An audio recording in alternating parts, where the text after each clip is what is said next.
Welcome to Real Reviews. I'm Chase Lee. I'm here to review Man of Steel. Now, let me go ahead and just say this right off the bat. I'm sorry that my forehead is red. I know it looks like I got torture slapped up there, but it's okay. It's just a sunburn. It hurts like hell, though. All right, let's get into the movie. So the movie, it was great. Now, let me say this first and foremost. I don't know what was crawling up the critics' buttholes while they were reviewing this movie, because the ones that slammed it, I honestly don't know why they slammed it. I can understand people not really enjoying it because everyone's got their own opinions, but slamming this movie, come on. Look at Iron Man 3, slam that, okay?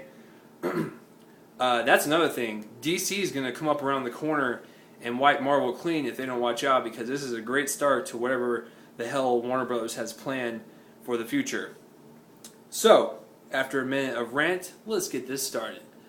Man of Steel is directed by Zack Snyder, who has directed 300, Watchmen, Legends of the Guardians, Al Ghul, and the horrible Sucker Punch, which is the movie he just did before this one, so keep that in mind. He actually does a really good job. I actually commend him on directing the actors, which is his job, and constructing this beautiful world that is really hard to do. Because I was watching interviews on Christopher Nolan and Zack Snyder, and like they even said that this is a hard world to create, and it is. Like if you watch it, it's like wow, that's ridiculous. But this is probably the best directed one he's done besides, I would say, Watchmen. Because Watchmen had a nice array of characters that you could direct in different styles. 300, Gerard Butler with his shirt off, you can't really direct much there. And Sucker Punch was just dumb. So I think Man of Steel, like, Zack Snyder actually gets to show some of his directing chops a little bit. And for that, I give him props because he does a really good job. And this is actually one of my favorites of his now. The acting. Let's start with the man of the hour. Henry Cavill as Superman, he's pretty good, I'm not going to lie. He actually, gives off that Superman persona like in the originals. And it completely worked, and I am totally fine with his performance and can't wait to see him in the sequel. My other favorite person in this was Michael Shannon. Michael Shannon's the man, by the way. If you haven't seen him in any of his movies, you're dumb, and you should go watch some of his movies. He's been in like 4 movies this year, so go pick one. The one I saw recently was Iceman, and he did a great job with Iceman. Russell Crowe, Kevin Costner. Yeah, what a great cast. I really love Russell Crowe as his father, and he just does a great job. It opens with him. The movie opens up with him, and he sets that mood for the entire movie, and it's just great. And Kevin Costner, dear God, he's barely in the movie for like 10 minutes, but man, he kills it as Jonathan Kent. He's just great. Amy Adams is okay as Lois Lane. I like Amy Adams as an actress. Like, she was good in last year's The Master, but she was just okay. I mean, I don't know. Amy Adams, she doesn't really like tickle my fancy that much.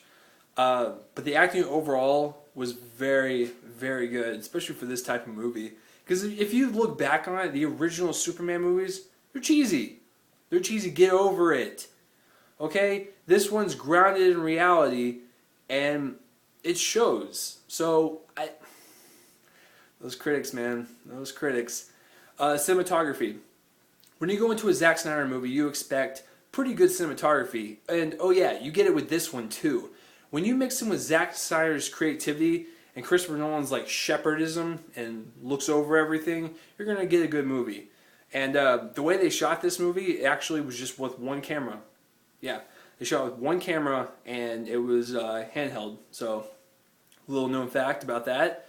And I thought they did a pretty good job with that. It actually, it fit with the feel of the movie, and I really appreciate them doing that. So it looked beautiful. And I really commend the cinematographer for doing a really good job.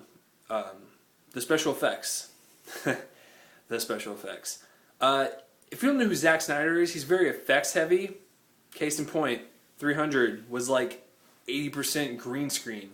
Actually, I think way more of it was for green screen.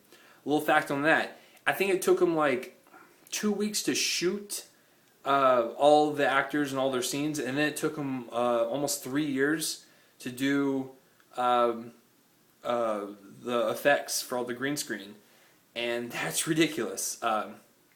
So the effects in this were actually really damn good. I don't know what they used, but this is like some of the best effects I've seen in a comic book movie, and that goes with saying against the Marvel movies as well.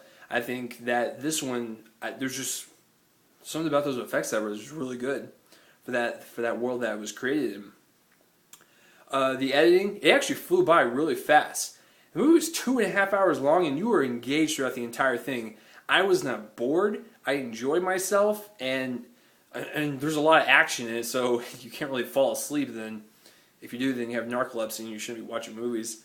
So, overall, 9.5 out of 10.